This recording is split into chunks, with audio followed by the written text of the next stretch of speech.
असणारे doctor Krishna Patil sir आणि doctor Pawar sir या कार्यशाळेचे कोऑर्डिनेटर यांना विनंती करते की त्यांनी मंचावर यावं.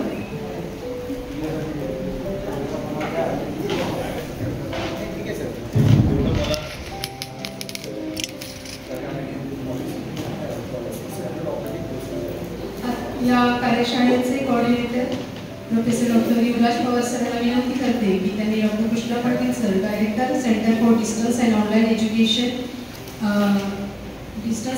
एज्युकेशन शिवाजी विद्यापीठ कोल्हापूर यांचं स्वागत करावं.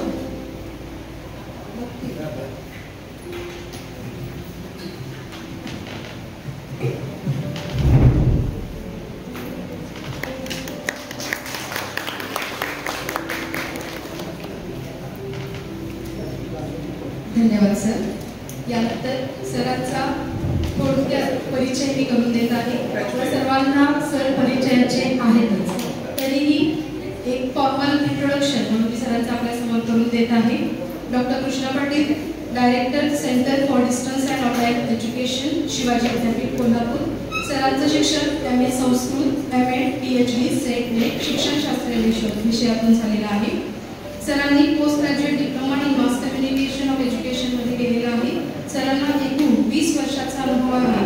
सरांनी department of education Shivaji Vidyapeeth Kolhapur येथे सहाय्यक प्राध्यापक म्हणून 2005 ते 2015 पर्यंत कार्यरत होते सर. त्याच्यानंतर सरांनी 2015 पासून रिजनल कोऑर्डिनेटर म्हणून centre for distance and online education या विभागाला काम केलेलं आहे. तसंच सरांनी 14 सप्टेंबर 2024 पासून sir centre for distance and online एज्युकेशनचे डायरेक्टर म्हणून कार्यभार सांभाळत आहे. आणि सरांनी एकूणच जे संशोधकांना मार्गदर्शन, संशोधक विद्यार्थी सरांचे 4 पूर्ण झालेले संशोधन आहेत आणि आता सध्या 4 संशोधनाचं कार्य त्यांना मार्गदर्शन देण्याचं काम सर करता आहे. सरांना एकूण मिळालेल्या पुरस्कारांमध्ये जनार्दन आणि फेलोशिप सरांना मिळालेली आहे. सर Medला फर्स्ट रँक आपल्या विद्यापीठामध्ये होते आणि त्यांना विद्यारत्न पुरस्कार जो इंडियन नेटसेट असोसिएशन कडून दिला जातो तो मिळालेला आहे. सरांना डॉक्टर RS दवे प्रेरणा पुरस्कार जो ICMOE नाशिक कडून दिला जातो तोही मिळालेला आहे. सरांची ओळख फार मोठी आहे, पण आपल्याला त्यांच्या व्याख्यानातून अजून ओळख होणारच आहे. सर जसे उत्तम शिक्षक, उत्तम वक्ता अशीही ओळख आपल्याला अनेक त्यांच्या परिषदांमधून, कॉन्फरन्सेसमधून सरांनी साध्य केलेलं आहे. आणि आजच्या आपल्या या नॅशनल वर्कशॉपमध्ये सर आपल्याला sampling, research design, variables and formulation of hypothesis हा त्यांचा या पहिल्या सत्राचा विषय असणार आहे. सरांना मी विनंती करते की त्यांनी आपलं मार्गदर्शन सुरू करावं.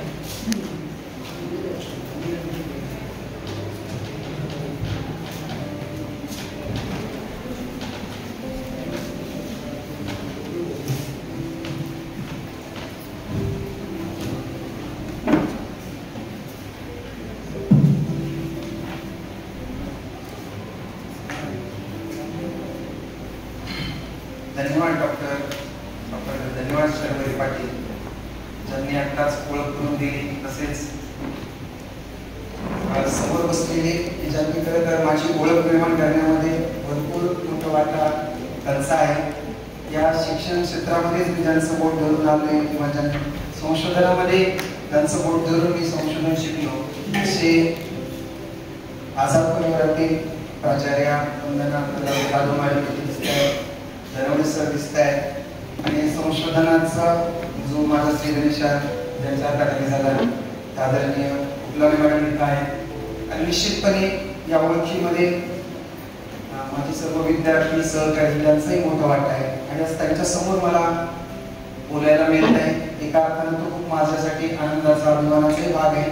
दुसऱ्या बाजूला थोडीशी गडबड पण आहे, कारण की ही खरं तर जशी माझी परीक्षा आहे तशी त्यांची परीक्षा आहे. त्यांनी जे मला शिकवलेलं आहे त्याची एक प्रात्यक्षिक परीक्षा आज आहे असं आपण समजूया. आज खरं तर प्रथमतः मी हे श्रीमती पुतळा श्याम महाविद्यालय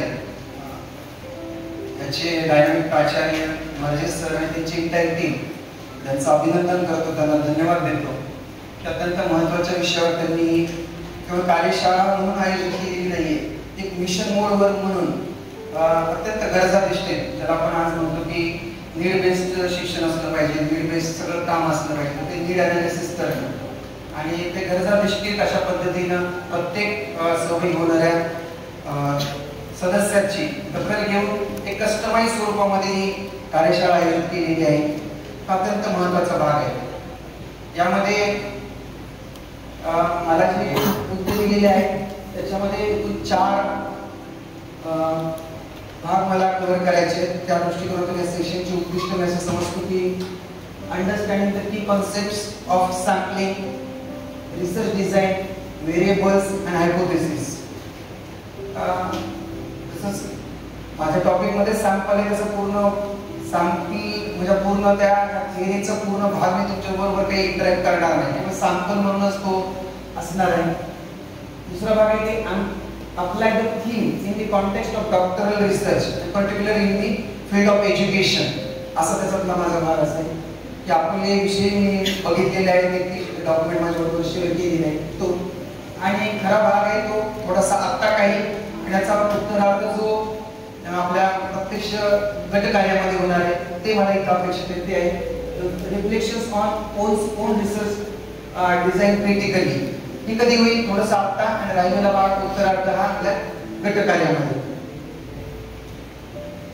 so friends, research is nothing but it is the story all about starting from research proposal to research report. आणि मला असं वाटतं की ह्या पूर्ण जर्नीला कव्हर करण्याचं काम या 2 दिवसाच्या कार्यशाळेमध्ये होणार आहे.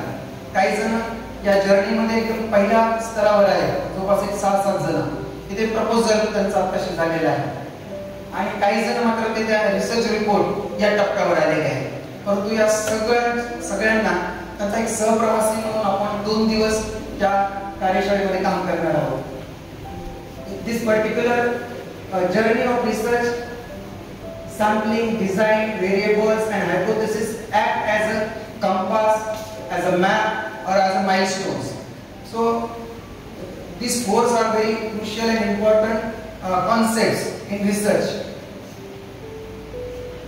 आणि मला असं वाटतं की या कार्यशाळेचं उद्दिष्ट किंवा सिग्निफिकन्स हे आहे की काही जण आज प्रपोजल करत असतील किंवा काही जण ऑलरेडी केलं असेल, तेव्हा त्यांना असं वाटत होतं की आज प्रपोजल करायचं आणि 3 वर्षानंतर थेसिस सबमिट करायचं, अशा पद्धतीचं प्लॅनिंग होतं. पण जेव्हा एक्झिबिशनची वेळ आली तेव्हा अनेक प्रकारचे असे खास कळगे आपल्याला यायला लागलेले आहेत. प्रत्येकाच्या खास कळग्याचे स्वरूप वेगवेगळे आहे, आणि सर्व खास कळग्यांचा भाग एकत्र करून तो कस्टमाइज करून परत एकदा सरांनी सांगितलं होतं रिसर्च अँड स्टार्टअप. तर मी असं म्हणतोय की काहींना रिस्टार्ट करायचंय, काहींना स्टार्ट करायचंय, आणि नंतर आपल्या संशोधनाला निश्चितपणे स्टार्टअप करायचंय. मुख्य थीम सुद्धा आपली अशी इनोव्हेशन्स, की मला नेहमी असं वाटतं की एका बाजूला संशोधनातून इनोव्हेशन्स कडेच एक मार्ग असतो, एक दिशा ती आहे आपण संशोधन करावं, तिथपासून आपण इनोव्हेशन्स कडे न्यावं. पण मुळातच जे संशोधन करतोय त्यातही इनोव्हेशन्स आलं पाहिजे, ही सुद्धा गरज आहे. नाहीतर आदरणीय गुळूर मॅडमनी जी खंत व्यक्त केली की संशोधन होतात परंतु त्याची उपयोगिता ती कमी राहते. त्याचं कारण कसं असतं की ज्याला म्हणतात innovations for research, of research, bye research असं असतं की तिन्ही पद्धतीने. तर मुळात संशोधनामध्ये नवीन नवीन साधनं, तंत्र, पद्धती त्या आल्या पाहिजे. सामाजिक शास्त्रांपेक्षा नैसर्गिक शास्त्रांमध्ये जेव्हा त्या संशोधनाचं योगदान काय आहे असं म्हटलं जातं, तेव्हा निश्चितपणे ज्ञान निर्मिती, ज्ञानाचा भाग नॉलेजचा, थिअरीचा असतो. पण त्याबरोबर त्या प्रत्येक संशोधनाची स्वतंत्र थिअरी, त्याची एक डिझाईन, स्ट्रक्चर, हे सुद्धा एक इनोव्हेशन असतं त्यांच्याबरोबर, की ज्यामुळे काय होतं इतर संशोधकांना ती रिसर्च डिझाईन, ते रिसर्च स्ट्रक्चर हे नवीन संशोधन करायला मार्ग करतात, नवीन दालन त्यातून निर्माण होतं. तर निश्चितपणे ही रियालिटी जरी असली तर 2 दिवसाची कार्यशाळा त्या प्रत्येक खास कळग्याला ऍड्रेस करेल आणि वेगळ्या प्रकारचा आत्मविश्वास तुम्हाला देईल की काही जरी झालेला भाग असला तर आपल्याला या ह्याच्यामधून परत एकदा आपला रिप्लॅन करून आपल्या संशोधनाकडे आश्वासक पद्धतीने वाटचाल करेल. निश्चितपणे असे काही शिक्षण क्षेत्रामध्ये काम करणारे, संशोधन काम करणारे अनेक आश्वासक चेहरे समोर दिसतात, परंतु त्यांनाही पूर्णपणे 2 दिवस 1 दिवस असं अंतर्मुख होऊन स्वतःबद्दल, आपल्या संशोधनाबद्दल चिंतन करायला लावणारी ही कार्यशाळा आहे. ही अनेक सत्र आहेत, तज्ञ मंडळी आहे आणि प्रत्यक्ष गटकाम सुद्धा आहे, ज्यामधून नसेल तर काही वेळेला खाचखळग्याची जाणीव होईल. काही जण असेही असते आजही ते पहिल्या त्यांच्याच अवस्थेत आहेत, तर त्यांना खाचखळग्याची जाणीव होईल. आणि जे आहेत त्याला ते मात्र निश्चितपणे एक विजन देऊन, एक वेगळा प्लॅन देऊन आपलं संशोधन काम पूर्ण करतो. परत एकदा माझ्या थीमवर येतो. Whenever we begin the research study, we first define what we want to investigate or what we want to study. ही आपली पहिली पायरी असते. आपल्याला काय अभ्यास करायचा. Once the problem is clear, we ask. आपण साधारणपणे काही प्रश्न विचारतो. ते सोडून आणखी काही प्रश्न आहेत, परंतु मला जे 4 विषय दिले त्या दृष्टिकोनातून हे प्रश्न निश्चितपणे संशोधकाला पडले पाहिजेत, ते पडतात. First one, how shall I study.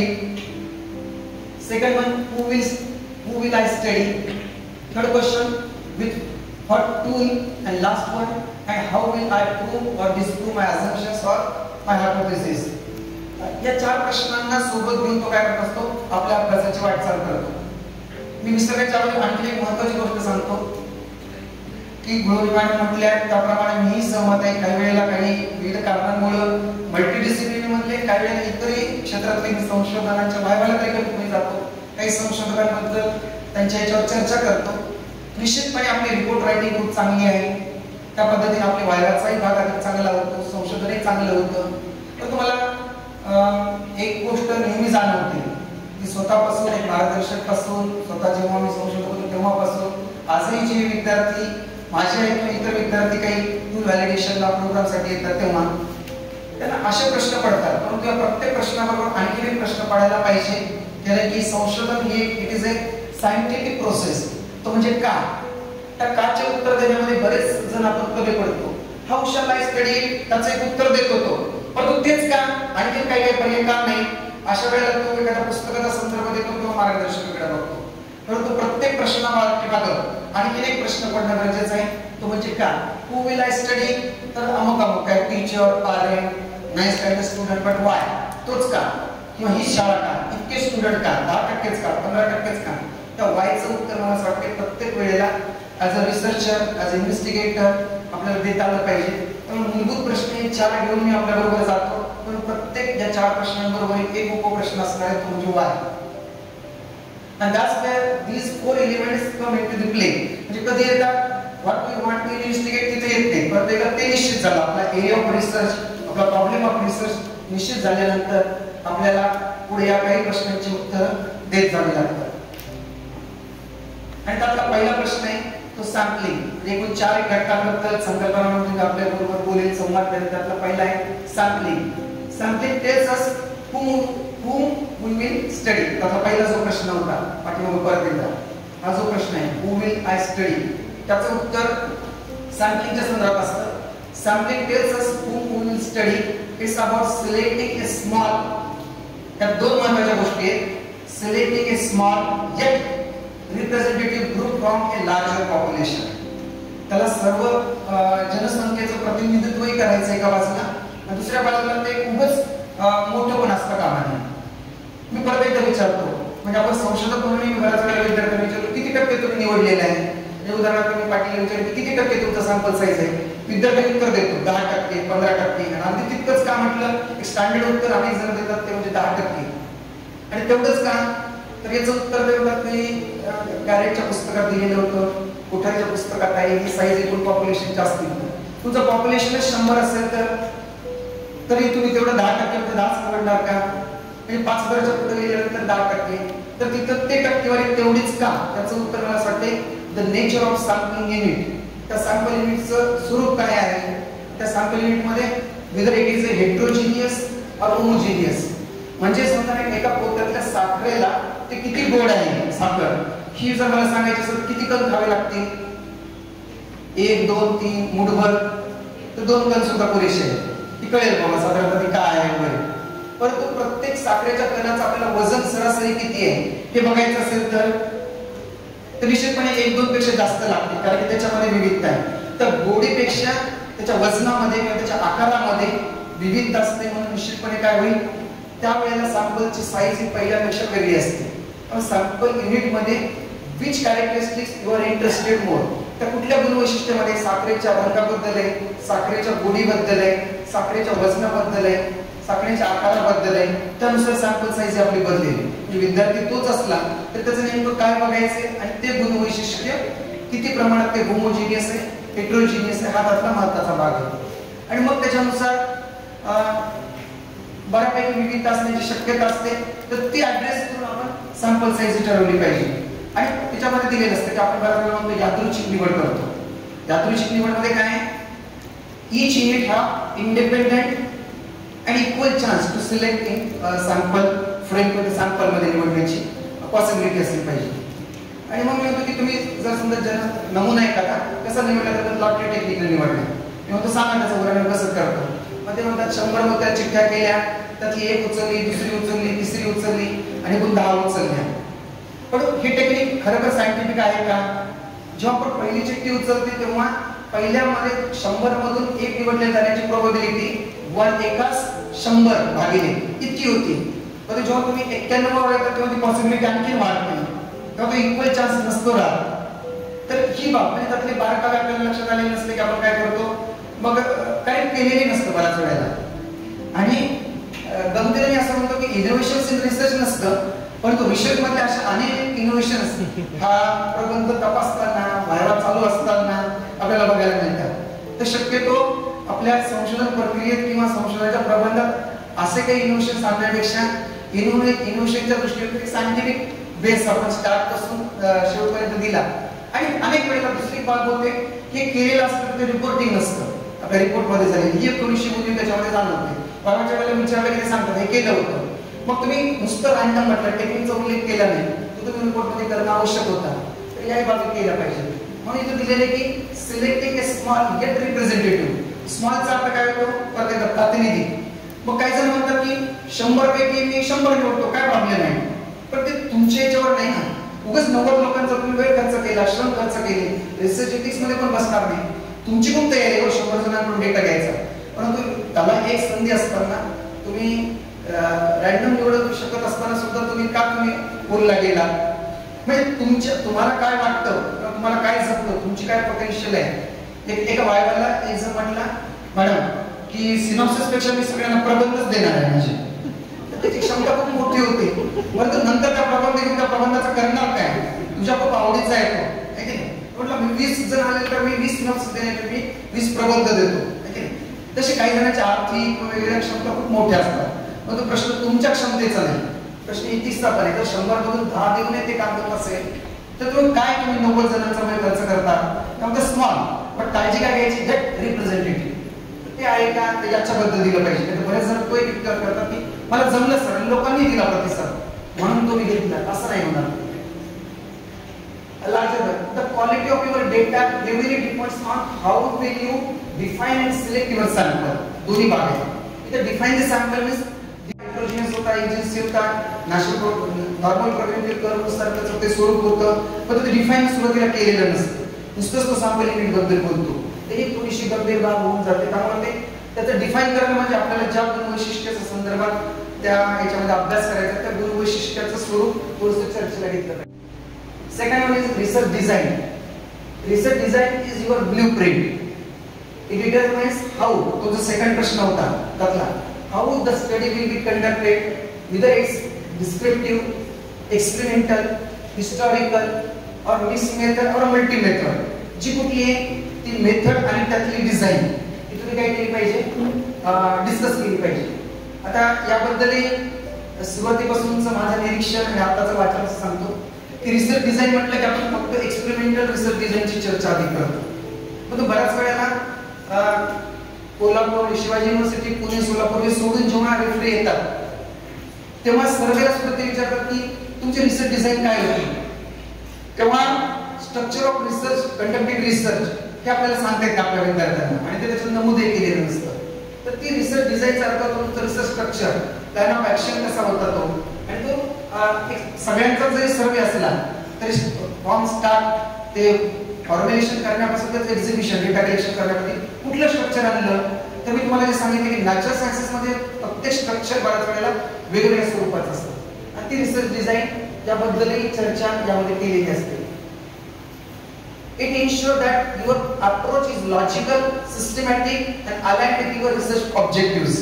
And your research topic, title of your research topic. बऱ्याच वेळेला तुमचा टॉपिक जो सांगतो त्याच्यातून वेगळा अर्थ ध्वनित होतो आणि तुमची जी रिसर्च डिझाईन असते त्यातला सगळा भाग असतो तो त्याला अलाइन होत नाही, पण असं विस्कळीत शेवटपर्यंत जातं. सिंपल सांगतो म्हणजे नाही का, टायटल मध्ये होतं की नाईस स्टँडर्ड ऑफ स्टुडंट्स, आणि पूर्ण म्हणजे हे आपली बरोबरच कन्सिस्टन्सी नसण्याचं उदाहरण सांगते तुम्हाला. टायटल मध्ये स्टुडंट आहे आणि सॅम्पलिंग मध्ये तो म्हणतो पिपल्स, लर्नर्स असे शब्दप्रयोग वापरतो. तर हा काही तुमच्या भाषेमध्ये तुम्ही किती जाणकार आहे त्याची लिंग्विस्टिक अप्रोच नाही. Consistency is the duty of research report writing, आणि ते तुम्ही वापरले पाहिजे की स्टार्ट मध्ये काय म्हटले तुम्ही, मध्ये काय म्हणताय, बाकीचं काय चालते, एकदा इन्स्ट्रक्शन म्हणताय, एकदा टीचिंग म्हणताय, हा जसा भाग आहे तसंच एकूण टायटल मध्ये जो काही भाग सांगितलेला आहे त्या अप्रोचला लॉजिकल, सिस्टमॅटिक आणि align with your research topic and objective हे सगळं चाललेलं आहे की नाही, तो कोळिंबा सातत्याने लावून आपण बघितला पाहिजे आणि त्यामध्ये कन्सिस्टन्सी आहे की नाही ते चेक करणं गरजेचं आहे. Third concept in my presentation is variable. Variables are the measurable elements or attributes within your research study. You cannot research awareness or motivation without breaking them down into measurable components, observable components. Variables help us to define cause and effect and relationship clearly. अशा पद्धतीने वाटलेला आहे आणि व्हेरिएबलचा संबंध परत एकदा पुढच्या हायपोथेसिसशी आहे. एक्सपेरिमेंटल रिसर्च असेल तर त्या एक्सपेरिमेंटल डिझाईनशी आहे. त्यामुळे व्हेरिएबल्स कोणकोणते आहेत त्याच्यामध्ये ते डिपेंडंट, इंडिपेंडंट, एक्सट्रेनियस अशा सर्व व्हेरिएबलची चर्चा आपल्याला करता आली पाहिजे. आणि व्हेरिएबल बरोबर आणखीन एक उणीव राहते म्हणजे काय वेळेला आपण त्यातले ऍट्रिब्यूट बद्दलची चर्चा करत नाही. व्हेरिएबल्स आणि त्याच्यातले कुठल्या ऍट्रिब्यूटची चर्चा आपल्या संशोधनामध्ये संबंध आहे तो आपण त्याच्यामध्ये केला पाहिजे. विदर gender is your variable, then you have to mention the male, female and third gender or transgender. तर हे आपले ऍट्रिब्यूट कोणकोणते घेतलेले आहेत, इयत्ता 9वी म्हटले किंवा वर्ग घेतलेला असेल एखादा तर कुठले त्यातले विषय आहेत, अचिव्हमेंट असेल तर कुठल्या पद्धतीचा आहे. आपण सिंपल म्हणतो आपल्या संशोधनाच्या टायटल मध्ये असतो की एखादा प्रोग्राम करतो आणि त्याच्या विद्यार्थ्याच्या अध्ययनावर होणारा परिणाम असं आपण म्हणतो. आता अध्ययनावर होणारा परिणाम असं आपण जेव्हा म्हणतो, अध्ययन हे जर आपलं व्हेरिएबल असेल तर अध्ययनाची व्याख्या काय आहे, ज्ञान, वृत्ती आणि कौशल्यावर होणारा सकारात्मक बदल. आणि मग फक्त आपण अचिव्हमेंट देतोय तर काय करतो, ज्ञानाच्या एका कॉम्पोनंटची चर्चा करतोय. व्हॉट अबाउट वृत्ती आणि स्किल्स, कौशल्यावर. मग तुम्ही डिलिमिट केलं होतं का अध्ययन म्हणजे मला फक्त ज्ञानच म्हणायचं का, अचिव्हमेंटच म्हणायची का, तर तेच लिहा तुम्ही. अध्ययनावर होणारा परिणाम नका म्हणा, काय म्हणा तुम्ही संपादनावर होणारा परिणाम. एवढंच म्हटलं तर ते काय होते, अलाइन विथ टायटल होतं. टायटल मध्ये म्हणायचं त्याच्या अध्ययनावर होणारा परिणाम, हायपोथेसिस मध्ये म्हणायचं त्याच्या अचिव्हमेंटवर होणारा परिणाम. मी तुम्हाला अध्ययन म्हणजे अचिव्हमेंट एवढंच म्हणायचं होतं का, अचिव्हमेंट मध्ये सुद्धा म्हणते ज्ञानात्मक पातळीवरचं अचिव्हमेंट, आकलनात्मक पातळीवरचं अचिव्हमेंट. तर त्याच्यातले परत ऍट्रिब्यूट मधले सब ऍट्रिब्यूट काय असेल तर ते क्लिअर करावं. अचिव्हमेंट कुठपर्यंत, to the level of lower thinking level, हॉर्स म्हणतो आपण त्याला, हॉर्स पर्यंत नाही, हायर ऑर्डर थिंकिंग कडे नाही. तर तोच मुद्दा आपण क्लिअर करायला पाहिजे. And last one is your hypothesis is a clear, testable statement that predict the outcome based on these variables. These variables अगोदर जी चर्चा केलेली आहे त्या व्हेरिएबल्स आउटकम त्या व्हेरिएबलच्या भाषेमध्येच आपल्याला मांडावं लागतं. ते स्टॅटिस्टिकल व्हेरिएबल तुमची हायपोथेसिस असेल, रिसर्च हायपोथेसिस असेल, नल हायपोथेसिस असेल, त्याच्यामध्ये व्हेरिएबलची चर्चा आणि त्याचं रिफ्लेक्शन असलंच पाहिजे. It gives your research direction and purpose. A hypothesis is not just a guess; it's a calculated statement. It's a shrewd guess. It is an intelligent guess grounded in the theory or observation. आणि बऱ्याच वेळेला या परिकल्पने पाठीमागचा काय तुमचा guess नसता, तो calculated statement कसा आहे ते, तो कसा इंटेलिजन्स गेस आहे, कसा तो शूड गेस आहे, या पाठीमागे काय वाचन केलं होतं, कुठले ऑब्झर्वेशन होते, कुठला एक्सपिरियन्स आहे, हे मांडण्यामध्ये पण संशोधन प्रस्ताव किंवा ते संशोधनाचा प्रबंध कमी पडतो आणि शेवटी तर संशोधक पण कमी पडतो. तर ते पण मांडले पाहिजे. जसं अझम्पशन्स मध्ये आपण आजकाल सांगतात त्याचा संदर्भ घ्या, संदर्भ तुम्ही मेन्शन करा. सिमिलर माइंड याच्या पाठीमागची काय तुमची थॉट प्रोसेस होती की तुम्हाला असं वाटलं, आणि जसं नंतर कदाचित कुठल्या वेळा ते क्लिअर करते की विदर दिस पॉप्युलेशन हायपोथेसिस 1 10 or 2 10 आहे की नाही, त्या पाठीमागे काय तुमचं हे होतं, म्हणणं होतं, थॉट प्रोसेस काय होती, तर तो शूड गेस पाहिजे. मी परत एक उदाहरण नेहमी देतो की समजा मध्यान्ह भोजनाच्या वेळेला काय वेळेला पॅरलल त्या शाळेतल्या मुलांना दूध देणं चालू केलं, एक ग्लासभर दूध द्यायचं चालू केलं. तर दुधाचा विद्यार्थ्याच्या उंचीवर काय परिणाम होईल असं मला बघायचं रिसर्च मध्ये. आणि मला एक जण दुसरा संशोधक होता, तो मला वजनावर बघायचं की दूध पिल्यानंतर विद्यार्थ्याच्या वजनावर काय परिणाम होतो. उंचीच्या बाबतीत काय होईल, जास्तीत जास्त एखादं 1-3 महिने एखाद्या मुलांनी त्या शाळेतल्या मुलांनी दूध पिलं, दुधाचं चालू झालं, दूध पिणे आणि उंचीवर काय नाही संबंध, मी चुकीचं बोलतोय असं गृहीत धरू आपण. तर ते बघायचंच होतं मला. तर त्यांना ते आढळलं असेल. जास्तीत जास्त काय होईल, अर्धा इंच 1 इंच काय असेल तर उंची वाढेल, राहील तर तेवढंच नाही. There is one possibility. One way तर येतो, एकाच पद्धतीचा आहे. पण समजा वजनावर बघायचं असेल तर एखाद्याला दूध पचलंच नाही तर, आणि त्याचं वजन कमी पण होऊ शकतं की नाही. आणि जर वजन कमी होत असेल तर पॉसिबिलिटी दोन्ही आहे.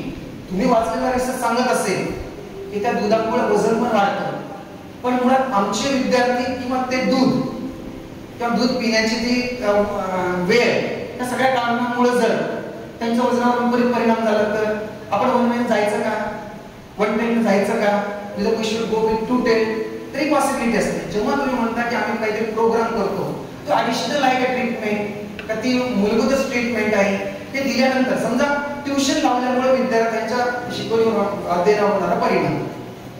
आता ऑलरेडी शिकून तो परत ट्युशन करतोय, ॲडिशनल ट्रीटमेंट आहे, पण ती रिस्क घेऊन चालायचं. 110 वर जाईल मी, त्या ट्युशन मध्ये मिसगाईड केलं जात असं तुम्हाला वाटतं. आणि आपल्याला गुणांवरच बघायचं आहे, अगदी त्याच्या लर्निंग रिसर्च इंटरेस्टवर काय परिणाम झाला बघायचं नाही. तर ते ट्युशनमुळे असं होतं की गणितात 100 पैकी 100 पडतात, पण परत गणित काढलं तर गणित बिघडतं, तो गणित विषय पुन्हा काढू नका म्हणतो.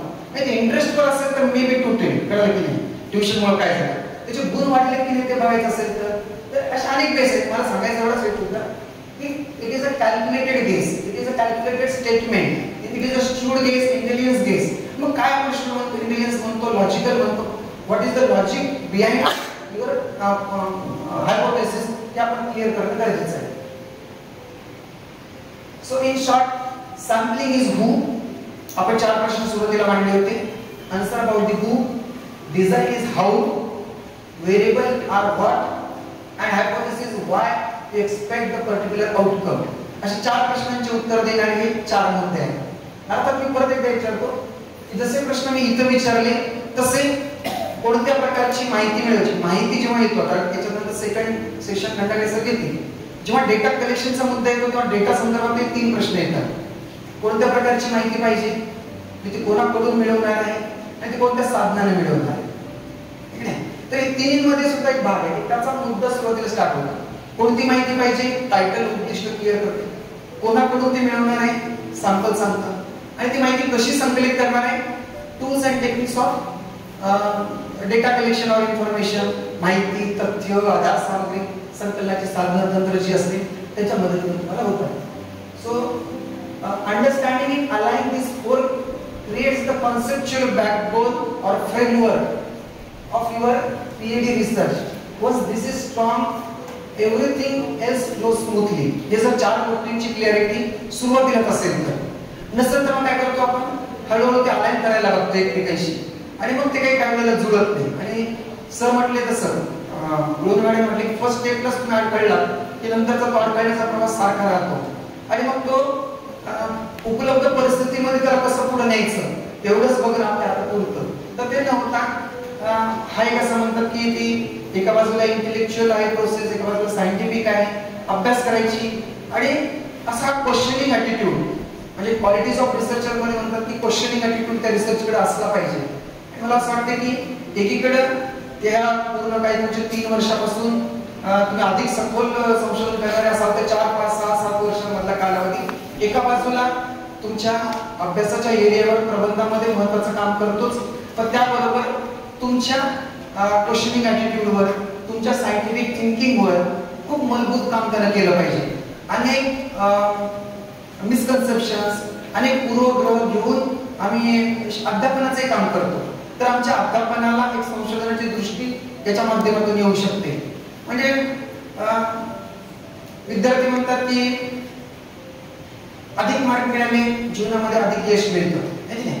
असे कोणीतरी प्रमुख पाहुणे येतात, ते म्हणतात की हे जग जे चालतंय ते असं पुढे बसणाऱ्या लोकांकडून नाही, ते पाठीमागचे बसलेले लोक चालवतात. हे सगळी जग, हे राज्य वगैरे, ठीक आहे, त्यांना प्रेरणा मिळाली, यांचं काय? ज्याला अधिक मार्क मिळाले त्यांच्याबद्दल काय? म्हणजे हे मोटिवेशनल स्पीच असू शकतं, पण ते रिसर्च पीस नाहीये. हे याच्यामध्ये काय होतं, असं आहे का की ज्याला अधिक गुण मिळाले तो जीवनात अपयश येतो, आणि किती पॉईंट तुम्हाला कोरिलेशन मिळाले त्याच्यात. आणि गोष्ट असं की मार्क मिळाल्यानंतर 100% यश मिळत नाही, आणि कमी मार्क मिळवलेले सुद्धा काही जणांना यश मिळाले, म्हणजे नॉट वन नाही येते, ठीक आहे. याचं भान कुठून येईल, त्या कोरिलेशन मधून येईल. एखादी गोष्ट जब मुलांना बघा, मुलं काय म्हटले ते, आता मी सरांबरोबर जवळपास एकूण 4-5 दिवस आम्ही इंटरव्ह्यू मध्ये होतो. सर सांगितले तसे मी त्या शिक्षकांना जे फॅकल्टी येत होते त्यांना प्रश्न विचारले जात होते. असे त्या प्रश्नांमध्ये विद्यार्थ्याला साध्या साध्या प्रश्नांची उत्तर देता येत नव्हते, त्यांचे मार्क तर 90 वगैरे. आणि ते तर एक एक्सपर्ट म्हटले, कारण तुम्हाला नैतिक अधिकार नाही म्हटले या लोकांचा इंटरव्ह्यू घेण्याचा, कारण मी 55-57 मला माणूस आहे, लक्षात 90% मुलांचे इंटरव्ह्यू घ्यायचे हे अवघड आहे. तर ते एखादा प्रत्येक वेळेला प्रिन्सिपल सर विचारतात, व्हॉट इज द सिक्रेट, म्हणजे एवढं काय मार्क तुम्ही मिळवले, काय फॉर्म्युला आहे तुमचा, काय रिसर्च आहे त्याच्या वाटेत, तो तरी सांगा. पण ती थिंकिंग प्रोसेस, तो क्वेश्चनिंग ॲटिट्यूड, ती क्युरिओसिटी, हा सगळा भाग त्याच्यामधून कुठेतरी गेलेला होता. आज आता पाऊस नाहीये, पण अधिक पाऊस आला पीक चांगलं येतं, अजून चांगला पाऊस आला अजून चांगलं पीक येतं, अजून जास्त पाऊस आला पीक जातं. कुठलं कोरिलेशन आहे पाऊस पडणे आणि पीक येणे, त्याच्यामध्ये कुठलं कोरिलेशन आहे, पॉझिटिव्ह आहे, निगेटिव्ह आहे, हा प्रमाणात आहे त्याला कुठं म्हणायचं, प्रमाण किती ते कळलं मला, पण which type of correlation between, म्हणजे पाऊस पडणे आणि पीक येणे, पॉझिटिव्ह का negative, both, that is called linear correlation. मुलाला धाक दाखवला, मुलगा अभ्यास केला, मुलाला काहीतरी प्रबोधन दाखवलं, अभ्यास केला, 1 मार्क तेव्हा 1 तास अभ्यास केला मुलाने, 2 मार्क 2 तास केला, 3 मारून बघायचा, तर तसं आहे शेवटी.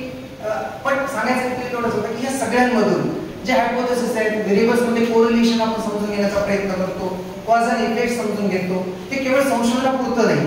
ही कदाचित शेवटची संधी एक संशोधक म्हणून आपल्या सगळ्यांना असते की आपली एकूणच थिंकिंग प्रोसेस, आपल्या क्युरिओसिटी, आपला क्वेश्चनिंग ॲटिट्यूड, आपल्या सगळ्या बाबी त्या याच्यावर पॅरामीटरवर आपण चेक करून बघणं खूप गरजेचं आहे. You all are deep into your research journey. जी आपण रिसर्च जर्नी स्टार्टच्या स्लाइड मध्ये म्हटली, ती खूप सखोल आहे तुमच्या याच्यामध्ये. काही काही सर ती इतकी डीप आहे की आपण ते बाहेर पण आलेले नाही. Research journey today don't treat this 4 words as a theory or as a concept, but treat them as a mirrors. त्याच्यामध्ये आपला रिसर्च एक आपण उघडून बघू, आणि आत्ताही बघूयात आणि आपल्या घटकामामध्ये बघूयात की आरशामध्ये आपलं थेरी काय दिसते. Whether in my proposal, in my report, in my tour, जे कुठल्या तुमच्या स्टेजवर असेल तिथं. If not, this is the last or this is the best stage to reflect and realign. आणि मला असं वाटतं की रिफ्लेक्ट अँड रिअलाइन ही फक्त या सेशनची नाही, ते 2 दिवस त्याचीच एक्सरसाइज आहे की प्रत्येक एक लेक्चर ते तुमच्या समोर एक आरसा घेऊन येणार आहे, आणि त्याच्यामध्ये काय करायचंय, इन्क्लुडिंग मी, आपण मार्गदर्शक म्हणून. आणि मार्गदर्शक झाल्यामुळे संशोधन करायचं नाही असं काही नाही, आपण रोजच्या जीवनामध्ये सुद्धा, म्हणजे आजचं ही 2 दिवसाची कार्यशाळा हे सुद्धा एक फार सायंटिफिक असेल, इन्फॉर्मल रिसर्च बेस आहे. त्यांनी नीड अनालिसिस केलं, त्यांनी सर्वे केला, त्यांनी बघितलं, त्यांनी एक्सपर्टला एक एजन्सी पण आणण्याचा प्रयत्न केला, त्याला कंट्रोल एन्व्हायरमेंट म्हणतो आपण, तो आणण्याचा. व्हॉट इज एक्सपेरिमेंट, कशाला प्रयोग म्हणतो आपण, संशोधनामध्ये एक्सपेरिमेंटल रिसर्च केला जातो. Which are the characteristics of any experiment, control, manipulate and measure. Control, manipulate and observe. तर त्यांनी हे कंट्रोल यावं, एक एक्सपर्ट एकीकडे मिळतोय, दुसरा एक्सपर्ट काहीतरी मिळतोय, हे तज्ञांमध्ये मतभेद असणं ही तज्ञाची मूलभूत अट असते, प्रिरिक्विजिट्स. तर तो होऊ नये याची काळजी त्यांनी पुन्हा पुन्हा घेतली, आणि अगोदर आमच्या सगळ्यांना पुन्हा पुन्हा सांगितले की आपल्याला आपलं अल्टिमेट एम काय आहे. म्हणजे आम्हाला याची जाणीव आहे, विद्यार्थी खूप सुज्ञ आहेत, काही जण मार्गदर्शक होऊ शकतील इथपर्यंत, फक्त त्यांच्याकडे आज डॉक्टरेट नाही, इथपर्यंत वेगळंच आहे त्यांचं, म्हणजे असं हसण्यावर म्हणून इथपर्यंत स्थिती आहे. पण तरीही स्थिती अशी आहे, आज त्याच्या पर्टिक्युलर जी समस्या आलेली आहे त्याच्यामधून आपल्या थेअरी याच्यामध्ये कुठलाही शब्दजन्य किंवा कुठल्याही प्रकारची अडचण त्यांना येऊ नये, आव्हान न देता त्यांच्या प्रक्रियेला आव्हान करणारी आणि त्याच्यातून प्रेरणा देणारी प्रोसेस असावी, 2 दिवसाचा एक्सपिरियन्स असावा. त्या दृष्टिकोनातून मला असं वाटते की ask yourself about ask what is the research attitude, which are the research skills and which is the research knowledge, ASK. कुठला रिसर्च ॲटिट्यूड मला आला पाहिजे की माझं संशोधन पुढे जाईल, विच रिसर्च स्किल्स किंवा skill sets should I acquire for to continue my journey, research journey, हे मी आज इथं या कार्यशाळेमध्ये विचारलं पाहिजे. आणि which type of research knowledge, research theory, conceptual research framework याच्यावर मी काम केलं पाहिजे, ते समजून घेतलं पाहिजे, या संदर्भात सुद्धा मला असं वाटतं तो आर्स आहे. आता ते सगळं संपल्यावर मला किती उपलब्ध वेळ आहे त्याच्यानुसार मी ते सॅम्पल होतं, माझ्या पूर्ण प्रेझेंटेशनचं सॅम्पल होतं, तिथं थांबतो. पण आवश्यकता असल्यास या प्रत्येक एलिमेंटवर एक 10-12 स्लाईड ठेवल्यात. काही जण लिहून घेतात, आता संशोधक झाले पण लिहून घेत नाही, पण तरी अगोदर लिहून गेले. सर म्हटले रीड राईट असं म्हटले, तर ते लिहून घेण्याची गरज नाही, मी देतो असं म्हणून पुन्हा नंतर जाणारे तर ते मी ऑलरेडी लिहून ठेवलेले आहे लक्षात. ते पुढचा सुद्धा भाग आहे की आपल्याला ते बघता येईल. याच्यामध्ये तुमचा सॅम्पलचा मुद्दा असेल तर फक्त आपण ओव्हरलुक करूया, कारण मला असं माझ्या माहितीप्रमाणे 5 ते 6 मिनिट माझ्याकडे राहिले की याच्यामध्ये सॅम्पलच्या बाबतीत दिसते असं की in sample we have to define sample unit. म्हणजे जर आपण म्हणतो विद्यार्थी म्हणतो कुठला विद्यार्थी, 9वीचा विद्यार्थी, मुलं मुली दोन्ही असणार आहेत, नुसतेच मुलं असणार आहेत, तर sample unit we have to define types and methodology, example, calculating sample size किती पाहिजे, त्याचा काय आधार आहे, ऑनलाईन सॅम्पलिंग करता येते का, तो घेता येतो का, अशा अनेक मुद्दे त्याच्यामध्ये येतात. मग ते तुम्हाला माहिती आहे पॉप्युलेशन, त्याच्यामधून आपण सॅम्पल घेतो, मग तो कसं रिप्रेझेंटेटिव्ह असावं आणि कशाला रिप्रेझेंटेटिव्ह म्हणायचं. तर मी परत सांगितलं की equal and independent opportunity to select sample याच्यामध्ये ते आलं पाहिजे. आणि फक्त याचा संबंध केवळ सॅम्पलशी नसतो. म्हणजे सरांनी सांगितलं की कुठली गोष्ट सांगताना त्याच्या इतिहासाकडे जर असं जायचं तर याचे जनक म्हणून तुम्ही नेट गुगल केले तर 5-6 जण मिळतात, परंतु स्टॅट्स आणि सॅम्पल या दोन गोष्टींचा संबंध लावण्यामध्ये फिशर हा फार महत्वाचा व्यक्ती होता. आणि त्याचं असं म्हणणं आहे की किंवा त्यांनी मुळात हे काम कुठं केलेलं आहे सॅम्पल घेण्यामध्ये, शेत जमीन जी असते तर समजा नाही का या जमिनीचा उभा भाग केला आणि इकडे समजा खत दिलं, इकडे खत दिलं नाही, तर शेतकरी म्हणतो ही उथळ जमीन आहे, पीक मुळात तिथंच आधी येतं, इथं येतच नाही. त्यामुळे तो म्हणतो असं भाग दोन चालणार नाही, तुम्हाला काय करावं लागतं, असे 2 भाग करावे लागतात. म्हणजे असे 2 भाग केले तर पाऊस दोन्हीकडे पडतो, परंतु जमिनीमधला फरक आहे, कारण ते आत्ताच नांगरलेली आहे, ते आत्ताच नाही, मग परत एकदा करावं लागतं. तर हे जे अधिकाधिक सॅम्पल आणि त्याची डिझाईन मध्ये अभिकल्पाचा विचार येतो, सॅम्पलचा विचार येतो, किंवा ऍग्रिकल्चर रिसर्च मध्ये याच्यामध्ये बरंचसं काम दिसतं. त्यातले अनेक इनपुट आहेत, दोन्हीकडे समान खत, दोन्हीकडे समान माती, दोन्हीकडे समान बियाणं, सूर्यप्रकाश समान, तरी सुद्धा वेगळं काय चालतं. जसं ऍग्रिकल्चर मध्ये रिसर्च आणि ते एकसारखे पण आपल्याकडे आणता येत नाही. आपलं सॅम्पल एक होमोजिनियस नसतंच मुळात, आणि ते क्वालिटेटिव्ह रिसर्चचा एक वेगळा भाग येतो, तिथं ते का लागतं. पण तरी सॅम्पल आणि पॉप्युलेशन मध्ये इन्फरन्स काढायचा आहे, त्याच्यामध्ये आपल्याला काही भाकितं करायचे, काही अनुमान इन्फरन्स काढायचे, काही प्रिडिक्ट करायचे. तर त्या दृष्टिकोनातून ते तुम्ही केलेले सॅम्पल, तुम्ही काहीतरी त्याच्यात इनोव्हेशन केलं तर तुमच्या इनोव्हेशनला सॅम्पल सपोर्ट करतं का, सॉरी स्टॅटिस्टिकल टेक्निक सपोर्ट करतं का. मग नंतर स्टॅटिस्टिकल ओपिनियन घ्यायला चालतो, तो म्हणतो माझा पूर्ण 20 वर्षाचा अनुभव आहे, पण तुम्ही जे काही इनोव्हेशन केले त्याच्यामध्ये तुम्हाला सॅम्पलच बदललं पाहिजे, पण नवीन एखादं सांगितलं स्टॅटिस्टिकल टेक्निक शोधून काढलं पाहिजे. आता हे अशा पद्धतीचा थोडासा भाग असतो. हे बोलायला काहीच अर्थ, त्रिकोणी चौकोन म्हणता येतं, पण दाखवा म्हटल्यावर कसा असतो त्रिकोणी चौकोन, आहे की नाही. तसं म्हणतात की 100 पॉप्युलेशन होतं आणि 100 मधलं 100 मी रॅन्डमली निवडलं, तर 100 पॉप्युलेशन होतं, 100 मधलं 100 रॅन्डमली निवडलं, त्याला कसं स्टॅट लावायचं मॅडम, आहे की नाही. त्यामुळे असं त्रिकोणी चौकोन लिहितात आणि दाखवा म्हटलं तर एक तर त्रिकोण दाखवतात पण चौकोन दाखवतात. त्यामुळे शब्द लिहिणं सोपं आहे, परंतु ते खरंच काय तू म्हटलं का म्हटलं किंवा आपण थांबतो. तर सॅम्पलिंगच्या बाबतीत असं आहे की तो इन्फरन्स, स्टॅटिस्टिकल टेक्निक या सगळ्या बाबी आपल्याला कळल्या पाहिजे. त्याच्यामध्ये दिलेलं आहे की ते सॅम्पल कुठलं आहे, तुमची सॅम्पलिंग फ्रेम काय, पॉप्युलेशन कुठलं आहे, विदर इट इज फिनाइट और इन्फिनाइट पॉप्युलेशन आहे, त्याची सॅम्पलिंग फ्रेम उपलब्ध आहे की नाही ते बघितलं पाहिजे. बऱ्याच वेळेला हा एक भाग असतो की आजकाल काय जण विचारतात की what is your sample, what is your study population, what is your target population आणि व्हॉट इज इन्व्हर्स, अशा पद्धतीने विचारतात. तर तोही त्यातला भाग असतो. आत्ताचे विद्यार्थी हा माझा स्टडी पॉप्युलेशन होता, परंतु हे निष्कर्ष मी म्हणतो अशी परिस्थिती असणार इतर याला ज्यातून निवडलं ते सॅम्पलिंग फ्रेम मग येतात स्टडी पॉप्युलेशन, पण पुढच्या वर्षी परत 5वी आले तर त्यांना लागू पडणार नाही. ते टार्गेट पॉप्युलेशन कुठला मुद्दा आहे त्याच्याबद्दलची चर्चा असते, त्या स्टेज दिलेले आहेत काही, ते ऑलरेडी मी तुमच्याकडे ठेवलेले असं पुस्तकात ऑलरेडी आहे, तरी एक त्याचं उजळणी स्वरूपामध्ये आपण करतोय.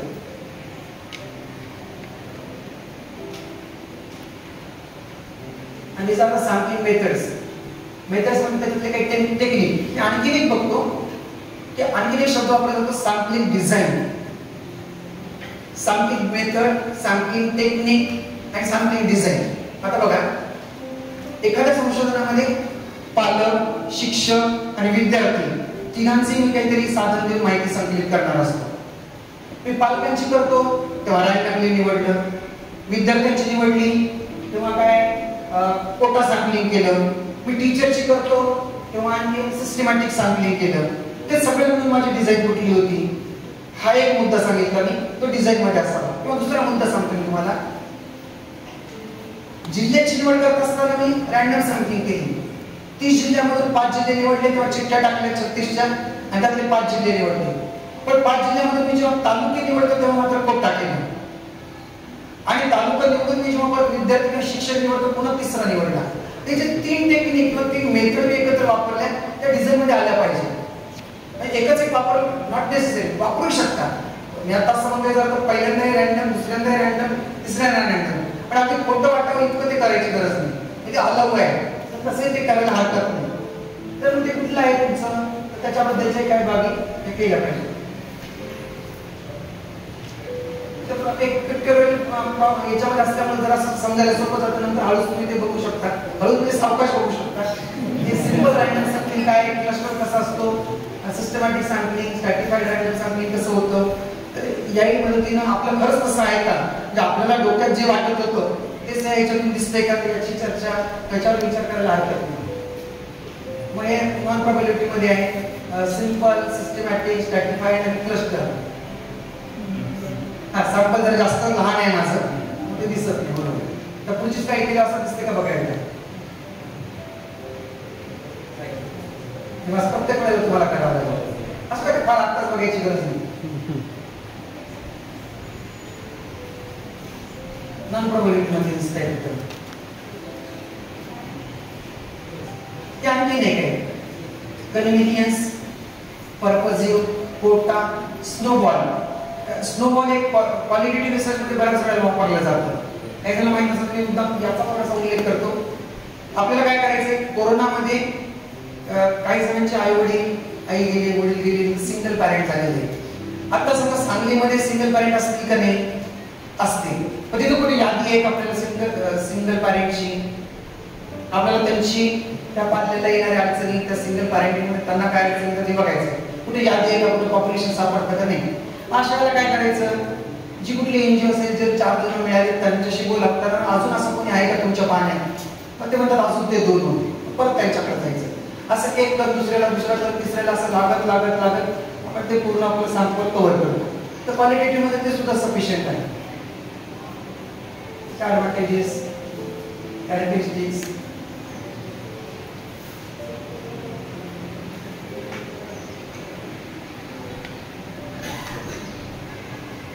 आता मी सांगितलं की इथिकल कन्सिडरेशन, म्हणजे तुमची क्षमता भरपूर आहे म्हणून किती जणांना आणि किती प्रश्नावली द्यायची असं नसतं. तर ते आवश्यक तेवढ्या पद्धतीने जर अभ्यास होत असेल, इफ यू एक टेक्निक म्हणजे दुसरं टेक्निक तुमच्याकडे उपलब्ध आहे, तुम्ही ते टेक्निक वापरून रिसर्च करा. ते डिझाईन बद्दलचा भाग आहे. त्यातल्या कोणकोणत्या डिझाईन्स आहेत, experimental, descriptive, historical, correlational, action, experimental. आणि मग त्यातल्या एक्सपेरिमेंटल ज्या डिझाईन्स आहेत त्यातली नाव आपल्याला माहिती आहे. Actually, basically, we can categorize experimental research in 3. First one, pre, post, आणि ट्रू म्हणतो आपण. तर 3 प्रकारचे. मग त्याच्यामध्ये काही काही रिसर्च डिझाईन्स येतात. पण याचा आणि परत एकदा व्हेरिएबल, जे कंट्रोल व्हेरिएबल आपण करायचं म्हणतो, तर ते कंट्रोल बरोबर याच्यामुळे झालेत का, नलिफाय त्याचा झाला का. तर डिझाईन रिसर्च एक्सपेरिमेंटल मध्ये जी रिसर्च डिझाईन असते ती काय काम करते, आपण आताच म्हटलं एक्सपेरिमेंट मध्ये काय करतो आपण, control, manipulate and measure, observe म्हणतो. ते कंट्रोल करण्यामध्ये खरोखर कोणते व्हेरिएबल एक्सपिरियन्स होते, गुणगुणारे होते, बाह्य होते, आणि त्याला खरोखर आपल्याला डिझाईन लागते की नाही, त्याचं तुम्ही जस्टिफिकेशन मागितलं तर देते. Pre experimental, true experimental, post experimental, solo four group, factorial design, त्याच्यामध्ये एक्सपेरिमेंटल डिझाईन्स वर by control, manipulation and randomization. या 3चा विचार करून ती डिझाईन तयार केली जाते. इथं म्हटलेलं पाठीमागं की choose a design based on your research questions or feasibility. काही जागा आपण 3चा विचार करतो, काही वेळेला क्वेश्चन्स, काही वेळेला रिसर्च क्वेश्चन्स, त्यावेळेला रिसर्च हायपोथेसिस, त्यावेळेला तुमचे दोन्ही नसतील ऑब्जेक्टिव्ह, हे सुद्धा तुमचे डिफाईन करून टाका.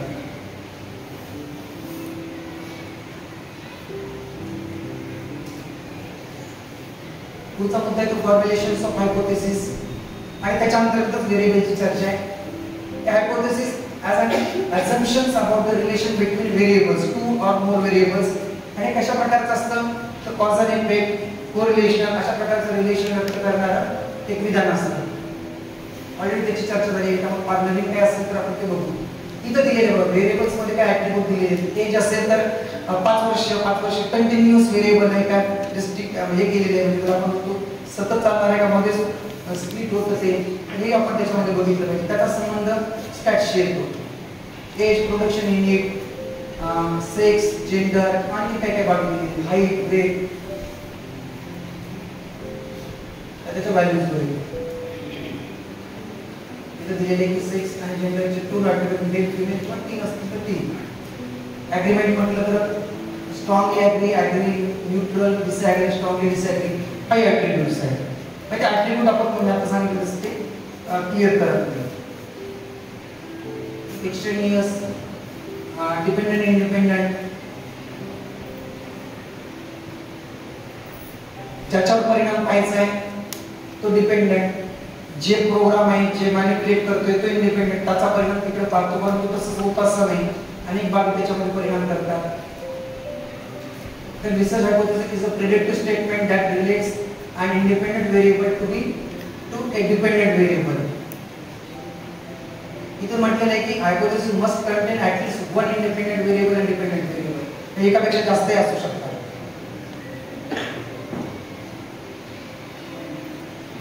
हे त्याची काही वैशिष्ट्ये दिलेली आहेत.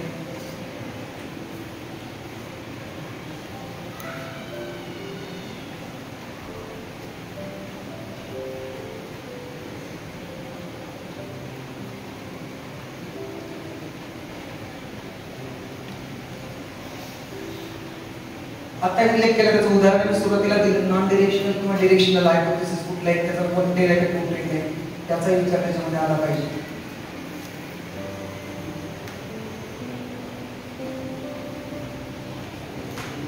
त्या डिरेक्शनल आणि नॉन डिरेक्शनलच्या त्या डेफिनेशन दिलेली आहे. आणि आता त्या रिलेशनशिप मध्ये सुद्धा म्हटलं की केवळ पॉझिटिव्ह, निगेटिव्ह, कर्व्ह असं अनेक गोष्टींचा उल्लेख त्याच्यामध्ये दिलेला आहे. आणि टेस्टिंग ऑफ हायपोथेसिस त्याच्यामध्ये म्हटलं की इंडिपेंडेंट व्हेरिएबल आणि डिपेंडेंट व्हेरिएबल त्याचाच किती परिणाम झाला आहे ते आपल्याला प्रूव्ह करायचं असतं, ते बघायचं असतं. ते काही दिलेले आपल्याला ह्याही गोष्टींना आपण आजकाल ही स्टाईल आहे म्हणून मी ते पद्धतीने घेतले, हे तुमच्यासोबत असेल. सॅम्पलिंगच्या नीटमध्ये सुद्धा हे study population, approach selection, method to use, purpose of sampling, limitation, हे 4 जे भाग दिलेले त्याला धरून मी ते सॅम्पलचं दिले, डिझाईनचं दिलेलं आहे, व्हेरिएबलचं दिले आहे. त्यातले निश्चितपणे काही मुद्दे तुम्हाला एक वेगळे इन्साइट देऊन जाते हायपोथेसिस पद्धतीने दिलेले. आणि मग नंतर आपलं संशोधन करत असताना संशोधन संपल्यावर जे अडचणी किंवा एरर्स दिसतात, मिस्टेक दिसतात, त्याच्यामध्ये मिसअलाइन्ड विथ व्हेरिएबल्स, वेग हायपोथेसिस, इम्प्रॉपर सॅम्पलिंग मेथड्स, त्याच्यावर आधारित इम्प्रॉपर स्टॅटिस्टिकल टेक्निक, असा सगळा भाग आपल्याला जमतो. तो होऊ नये म्हणून त्याच्या बद्दलची अडचण आपल्याला आली पाहिजे. आणि आपल्याला घटकांमध्ये जे करायचं तर revisit your PhD proposal or your PhD work, हाय भाग and identify sampling strategy, design type, variables and hypothesis aligned with आता जे सांगितलेले ते. आणि आता की ते काय एवढंच होते, PhD is not a strict, it's a guided trek with a research map. आणि मी सुरुवातीला सांगितलं तसं ही जर्नी आहे, त्यासाठीचा रिसर्च मॅप तुम्ही ऑलरेडी घेऊन जातात. त्यातले 2 दिवसातले अनेक इनपुट त्याला आणखी योग्य दिशा आणि गती देतील. त्याच्या तुमच्या प्रपोजलला तुम्हाला रिसर्चची दिशा दिलेली आहे, पण गती कुठेतरी ती कमी झालेली आहे, ती बूस्ट करण्याचं काम पण त्यांनी मला खात्री की सेशन्स निश्चित करतील. नंतर तो काय फायनली फिनिश अशा पद्धतीचा आनंद तुमच्या सगळ्यांच्या जीवनात येऊ. आणि यापैकी एक नेहमी सांगितलं जातं की असं का होतं, खास करते काय, त्याच्यामध्ये याच्याबद्दलचा रिसर्च बेस हे करत आग्रह आहे की मोटिवेशन काय आहे for doing your research PhD. एक इन इंटरेस्ट इन सब्जेक्ट हा ब्ल्यू कलर मधला आहे तेवढाच असतो आणि आपण रिसर्च पूर्ण करतो. लव टू स्टडी आहे म्हणून ग्रीन आहे, अनेबल टू फाइंड जॉब म्हणून आपण तो करतो, आणि getting to call yourself as a doctor म्हणून बराचसा मुद्दा असतो. पण याच्यातला कुठलाच घटक चुकीचा आहे असं नाही, फक्त प्राधान्यक्रम काय आहे आपला तो असावा. म्हणजे डॉक्टरसाठीचा जर कलर निळा झाला, अनेबल टू फाइंड जॉब हिरवा झाला, लव टू स्टडी जर एक ऑरेंज कलरचं ते झालं, तर इन इंटरेस्टिंग सब्जेक्ट झाला, तर निश्चितपणे मला असं वाटते त्या रिसर्च मध्ये पण इनोव्हेशन येईल. आणि जो आपण रिसर्च करतोय त्यामधूनही इनोव्हेशन्स आणि इनोव्हेशन पासून सरांनी ज्या अपेक्षा व्यक्त केलेली स्टार्टअप किंवा ते इन मार्केट इन पॉलिसी गुळून मार्केट सांगितले, in SI in Bal Bharati जिथे जिथे आपले असतात आणि कमीत कमी आपल्या स्वतःच्या व्यावसायिक जीवनामध्ये त्याचं कॉन्ट्रीब्युशन मोठं असू शकतं. तर हा इन इंटरेस्ट निर्माण करण्याचं कामही मला असं वाटते ते 2 दिवसाची कार्यशाळा नक्की आपल्या सगळ्यांच्या याच्यामध्ये करेल अशा अपेक्षा व्यक्त करतो आणि मानतो. Thank you very much.